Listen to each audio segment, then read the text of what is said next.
हम आपसे बात कर सकते हैं, आप कहाँ से आए हैं? नासिक से। नासिक से आए हैं और आप खास इसकी प्रोटेस्ट के लिए आए हैं? मेरे भाई के। ओ, ये आपके ब्रदर है। आप प्लीज हमें बता सके अगर आप कंफर्टेबल हो कि what all did he go through? पिछले साल उसका 2 मार्च से एमबीबीएस रह गया था, इसलिए उसके पास 2 चॉइसेस थे, बीडीएस और बीएमएस। उसने बीएमएस करके पढ़ाई की, 15-16 घंटे पढ़ाई करता था। उसको नींद ही नहीं आती थी, उसका ब्लड प्रेशर हाई होने लगा।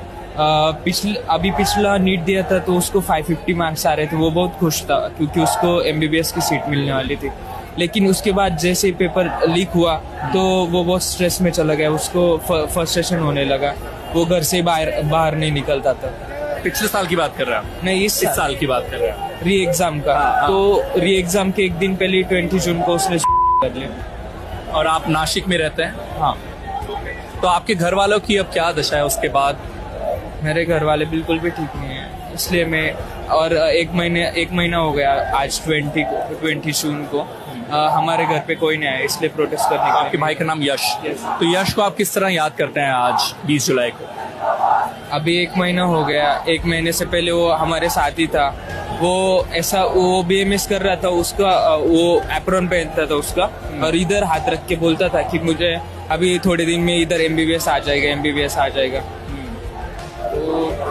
तो आज जो इतने लोग इकट्ठे हुए हैं, क्या आपने एक्सपेक्ट किया था कि ये सारी भीड़ यहाँ पर पहुंचेगी? नहीं, हमें तो सीधा अभिजीत सर ने ही कॉल किया था कि प्रोटेस्ट में आओ। उन्होंने ही पूछा था क्योंकि 20 जून को और 1 जुलाई को उन्होंने कॉल किया था।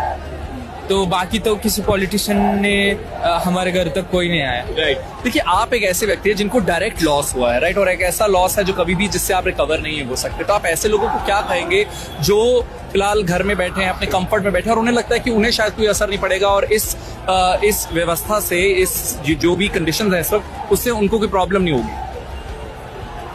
मुझे लगता है कि ये जो सुसाइड है वो 20 नहीं है, क्योंकि हमारे इधर ही और 5 बच्चे जिन्होंने नीट की वजह से ही सुसाइड किया। वो जो आंकड़ा है वो कम से कम 2000 तक है।